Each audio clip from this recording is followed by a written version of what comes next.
Breaking news చూస్తున్నా. Justice Yashwant Varma పిటిషన్ను supreme court కొట్టేసింది. నోట్ల కట్టల వ్యవహారంపై త్రిసభ్య కమిటీ నియామకం సబబే అని సుప్రీం స్పష్టం చేసింది.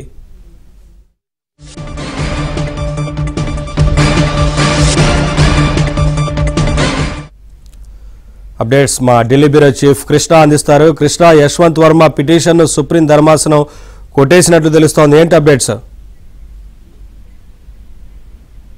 నవీన్, తనను తొలగించాలని సిజేఐ చేసినటువంటి సిఫార్సులను సవాల్ చేస్తూ జస్టిస్ యశ్వంత్ వర్మ దాఖలు చేసినటువంటి పిటిషన్ ను సుప్రీంకోర్టు త్రోసిపుచ్చింది.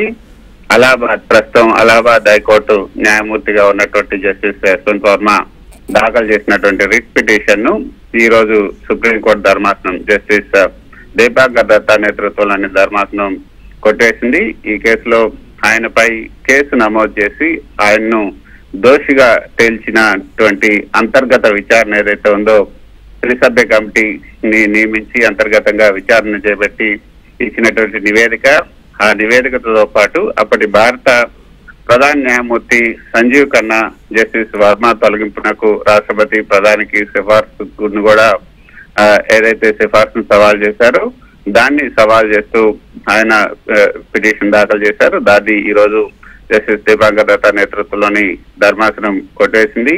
జస్టిస్ వర్మ తరఫున సీనియర్ న్యాయవాది కపిల్ సిబాల్ వాదనలు వినిపించారు. జస్టిస్ వర్మ పేరును XXX గా పేర్కొంటూ ఈ పిటిషన్ దాఖలైంది. ఈ పిటిషన్ లో ప్రధానంగా అసలు ప్రధాన న్యాయమూర్తి సంజీవ్ ఖన్నాకు ఈ త్రిసభ్య కమిటీని ఏర్పాటు చేసే ఆ హక్కే లేదంటూ ఆయన ప్రశ్నించడం జరిగింది. డ్యూ ప్రొసీజర్ ని సరిగా ఫాలో కాలేదని కూడా ఆయన తన పిటిషన్ లో పేర్కొన్నారు. అయితే ఈ రోజు తీర్పును ప్రకటిస్తూ జస్టిస్ వర్మ అంతర్గత విచారణలో పాల్గొనటం, అదేవిధంగా విచారణ నిర్వహించడానికి అంతర్గత ప్యానెల్ యొక్క సామర్థ్యం దాన్ని ప్రశ్నించడం దృష్ట్యా ఈ రిట్ పిటిషన్ మేము అసలు విచారణకు స్వీకరించలేమని బెంచ్ ప్రారంభంలోనే చెప్పింది. అయితే రిట్ పిటిషన్ విచారణకు అర్హమైనది కాదని తేలినప్పటికీ కూడా ఈ యొక్క విషయంలో ఏదైతే దీని యొక్క ప్రాధాన్యతను పరిగణలోకి తీసుకున్నటువంటి ధర్మాసనం మరో 5 అంశాలను నిర్ణయించాలని విచారణకు తీసుకుంది. అయితే ఈ రోజు ఇచ్చినటువంటి ఈ యొక్క తీర్పులో సిజేఐ సంజీవ్ ఖన్నా కరెక్ట్ గానే ప్రొసీజర్ ని ఫాలో అయ్యారు. అంతేకాకుండా త్రిసభ్య కమిటీ ఇచ్చినటువంటి ఆ యొక్క నివేదికలో ఉన్నటువంటి అంశాలన్నీ కూడా సబబే. కాకపోతే ఈ యొక్క వీడియో ఏదైతే ఉందో దాన్ని అదేవిధంగా నివేదికను ఈ యొక్క అప్లోడ్ చేయటం సుప్రీంకోర్టు వెబ్సైట్ లో అప్లోడ్ చేయడానికి మాత్రమే ఈ రోజు ధర్మాసనం తప్పుపట్టింది. మిగతా అన్ని విషయాల్లో కూడా ఆయన వేసిన పిటిషన్ లో పేర్కొన్నటువంటి అంశాలు వాటన్నిటిని కూడా త్రోసిపుచ్చింది. అంటే ఆయన పిటిషన్ మొత్తాన్ని కూడా